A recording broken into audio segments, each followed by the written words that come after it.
Ndagushimira Yesu, ndagushimira igitondo nk'iki, ndagushimira umwanya nk'uyu, ndagushimira imbabazi zawe utugiriye, ndagushimira ubuntu, ndagushimira ineza yawe itarondoreka, ndagushimira aka kanya, ndagushimira wowe waremye inyanja n'ibiyuzuye, ukaduha amazi tukanywa, ukaduha amazi tugakaraba, ukaduha amazi y'ubugingo, ukaduha amazi yo mu mubiri, mu isi y'ibifatika. Turagushimye no udendeza imigezi n'inyanja ndetse n'ibiyuzuyemo.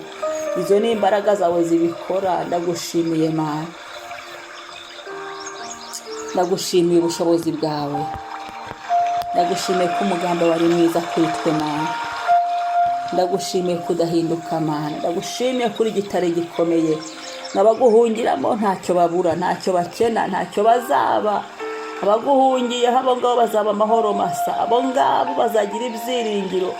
Ndagushimiye Papa, himbazwa, himbazwa, himbazwa Mwana aka kanya, himbazwa nyir'ibihe, himbazwa nyir'imbabazi, himbazwa nyir'ibiremwa, nyir'ububasha n'ubushobozi, nyir'icyubahiro. Ni wowe, ni wowe. Iyo uvuze ijambo rimwe gusa byose birakoreka, iyo uvuze ijambo rimwe gusa ibintu birahinduka. Nanjye wumva ko ngushimiye, ndagushimiye. Hari ijambo wigeze kuvuga ubuzima bwanjye n'amateka birahinduka. Hari ahantu wigeze gukora Mwami, imirimo yawe ndayibona n'amaso yanjye, nkubona ntakubwiwe n'abandi, nkubona mu mbaraga zawe ndakwibonera njyewe ubwanjye, nkubona ukoresheje kunesha kwawe, nkubona unsindishirije, nkubona Mwami umvugiye, nkubona Yesu uhagurutse, ndakubona urarwana, ndakubona Mwami uratsinda. Ushimwe, ushimwe. Uri Imana irwana ikanesha, uri Imana yadutsindishirije iri joro, uri Imana yadutsindishirije ukaba uduhaye umunsi, uri Imana yadutsindishirije ukaba amazina yacu akaba acyanditse, uri Imana yadutsindishirije ku rutonde rw'abariho natwe turiho, uri Imana yadutsindishirije. Uduha ubuzima, uduha ubuzima, uduha ubuzima, uduha ubuzima, uduha ubuzima, utugirira neza, utugirira neza, utugirira neza Mana. Shimwa, shimwa Yesu, himbazwa.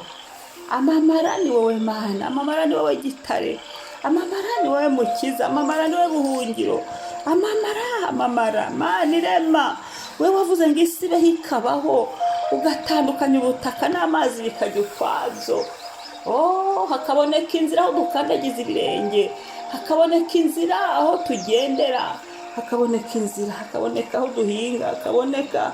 Dore ko isi yari yuzuye amazi gusa. Uwiteka wowe urabitatanya, wowe uragenda buri kimwe ukagishyira ukwacyo, ukagitegekeraho kitagomba no kurenga.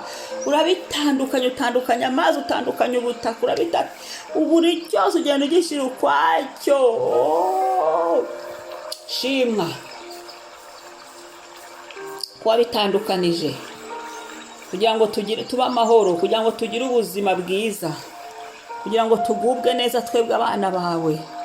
Turabigushimira Mana. Izo ni imbaraga zawe zibikora, nta muntu wabikora, nta muntu wahaguruka muri ibyo, ahubwo ni wowe, kuko nawe witegeka ukabitegeka ngo ntibirenga hano. Wasize inkuba mu kirere, iyo zikubise turabyumva. Izo ni imbaraga zawe. Niwe washyizeho imvura ikamanuka ikagwa mu ijuru, ikava hejuru mu bicu tukayibona ikagwa. Niwe wasizeho za neje, imvura ikagwa ariko ntibyica abantu. Izo ni imbaraga zawe Mana, imbaraga zawe nongeye kuzivuga. Za mbaraga zawe niboneye ziremera abana mu nda. Izo mbaraga, za mbaraga zawe niboneye zihindura ibintu. Za mbaraga zawe niboneye zikora ku manywa ndetse na nijoro. Izo mbaraga zawe Mana, ndagushimira iki gitondo. Wumve ko ngushimiye kubw'ibyo waremye, wumve ko ngushimiye kubw'ibyo wakoze, wumve ko ngushimiye nibutse iminsi ya kera. Nanjye Mana nkuramburiye amaboko, uhimbazwe, ushyirwe hejuru. Niwe Mana yacu. Imbaraga zawe zirakomeye Mana, imbaraga zawe ziriho no mu buzima bwacu zirakora. Imbaraga zawe ziriho n'ubu ziri gukora. Ubushobozi bwawe, ubutwari bwawe, icyubahiro cyawe, urimo urakoresha icyo ushaka, ariko icyo wagambiriye ni ukugira neza. Ndumva imirindi yo gutabarwa. Uri Imana yaje gutabara rero, uri Imana yatwibutse, uri Imana yatugeze, uri Imana, uri Imana. Shima Mwami, izina ryawe ryubahwe, icyubahiro kibi cyawe. amen. Umwami ahimbazwe. Igitondo cyiza mwaramutse y'uyu munsi. Nishima imbaraga z'Imana, shima imbaraga z'Imana wabonye, shima imbaraga z'Imana zakoze mu buzima bwawe. Data ahabwa icyubahiro. Reka dusome Zaburi ya 146, Zaburi 146 umurongo wa 5 kugera ku wa 6. Haravuga ngo hahirwa ufite Imana ya Yakobo ho umutabazi we, akiringira Uwiteka Imana ye. Niwe waremye ijuru n'isi, haleluya, n'inyanja n'ibirimo byose, akomeza umurava iteka, amen. Zaburi 146 umurongo wa 5 kugera ku wa 6. Hahirwa iki gitondo umunyamahirwe. Nyuma yo gushima Imana, umunyamahirwe w'uyu munsi ni uyu nguyu ufite Imana ho umutabazi we, Imana ya Yakobo, Imana yaduhaye Yesu, Imana yaturemye, haleluya. Ukaba wiringiye Uwiteka umutabazi wawe, urahiriwe. Nakiringira Uwiteka Imana ye. Ese wiringiye Imana yawe? Imana yawe Yesu wakiriye, uramwiringiye? Uramwiringiye ko ibyo bintu yabikora? Uramwiringiye? Kamahirwe ariho ari kujyana n'imirindi yo gutabarwa, ari ukuba ufite Imana kandi ukaba uyiringiye, ukaba uyizeye.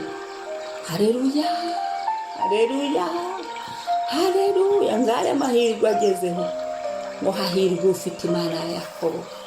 Mana yaremye isi n'ijuru, Mana idahinduka we, ni wowe, ni wowe, ni wowe, ni wowe.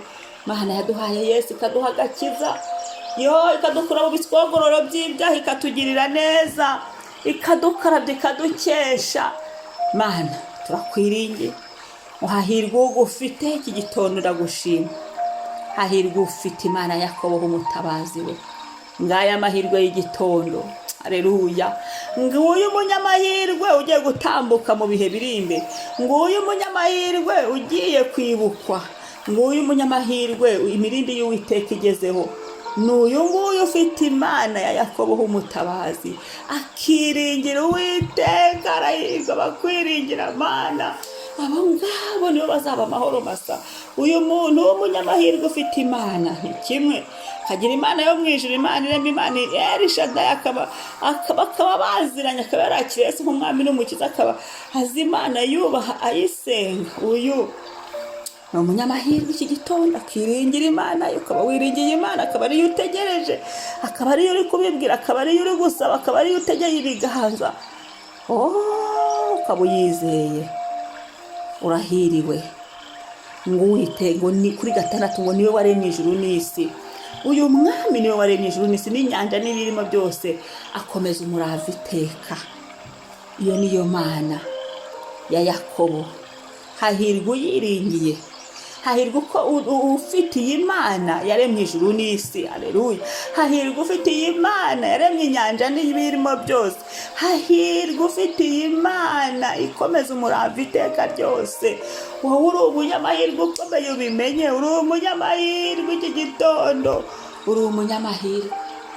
Urahiriwe, urahiriwe kuwiteka, kuko umwiringiye. Urahiriwe kuko umufite, urahiriwe muri ibi bihe, muri iyi minsi urahiriwe, muri aka kanya urahiriwe, muri iki gitondo, muri uyu munsi, kuri buri saha y'uyu munsi urahiriwe, urahiriwe.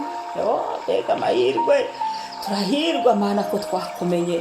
Reka dusenge. Turahirwa Mana ko twakumye, tugufite, dufite byose. Turagushimiye kuba duhinduye abanyamahirwe bakomeye muri iyi si. Turagushimiye Mwami, abagufite, bakumenya, bakwizeye. Turagushimiye abizeye Yesu, ngubu ufite uwo mwana, afite na se, abakiriye Yesu, haleluya. Kandi bakaba bakimwiringiye, bakaba bakiri mu byizerwa, bakaba bakiyubaha Imana, bakaba bakiri gushaka Imana, haleluya. Akiringira Uwiteka Imana ye. Niwe waremye ijuru n'isi Mana, niwe waremye ijuru n'isi Mana, niwe waremye ijuru n'isi Mana. Ushimwe, ushimwe, ushimwe gitare n'inyanja n'ibirimo byose. Niwe wabiremye Mwami w'abantu, niwe wabiremye Mwami, niwe wabiremye Mwami, niwe wabiremye Mwami. Nta wundi washyizeho amaboko ye, nta wundi wigeze witambikamo, nta wundi wigeze cyagira icyakora, nta wundi, ntawe ni wowe wabikoze.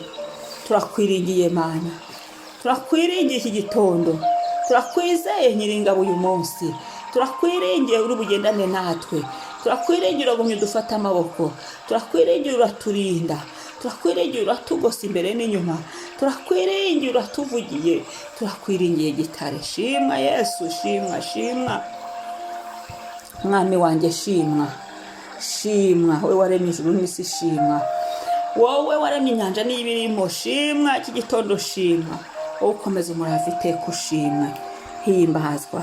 Twakiriye amahirwe wazanye, twakiriye guhirwa mu nzira zacu zose, dushyizemo guhirwa uyu munsi kuko watuzaniye guhirwa. Twakiriye guhirwa mu rubyaro rwacu, twakiriye guhirwa mu ngo zacu, twakiriye guhirwa kwa bo twubakanye nabo, twakiriye guhirwa mu miryango, twakiriye guhirwa aho twerekeje amaboko hose duhirwe, aho dushyize imishinga yacu ihirwe mu izina rya Yesu. Mwami, kubera ko dufite Yesu kuko twakumenye, turahiriwe. Haleluya, hahirwa amahirwe turayakiriye. Mu isi y'ibifatika turayakiriye, mu isi y'umwuka turayakiriye, uhereye none ukageza iteka ryose. Urakoze Yesu ko uduhaye amahirwe akomeye, urakoze Yesu ko twari dufite n'amahirwe y'agakiza tutagipfuye, ariko twongereyeho andi mahirwe. Urakoze kuduha uyu mugisha, urakoze ko tugiye kugenda turi abanyamahirwe. Ahari hari umuvumo ukaba wishimbuje amahirwe yo mu ijuru, ahari hari imivumo ukaba uduhinduye abanyamahirwe uyu munsi. Uhereye uyu munsi by'amatane natwe Yesu agarutse, uhereye uyu munsi bikore ku mazina yacu ko turi abanyamahirwe aho duciye, imenyekane ko turi abanyamahirwe aho duhagaze, aho tugenda, ko turi abanyamahirwe. Haleluya, shimwa Mwami, we bendera ryacu, we nsinzi yacu. Oh haleluya, none n'ibihe bidashira. Amen. Imana ibahe umugisha, mwakoze kuzinduka gusenga. Yesu yubahwe. Shalom. Mwari kumwe na Mame Beneze kuri mikro. Wibuke gukora subscribe, wibuke no koherereza abantu, kugira abantu byukije basenge, babyutse. Bibuke Uwiteka ari we wenyine gusa umufite, afite amahirwe akomeye, kandi akaba yazanye amahirwe. Babyuke bajye mu bandi banyamahirwe. Shalom.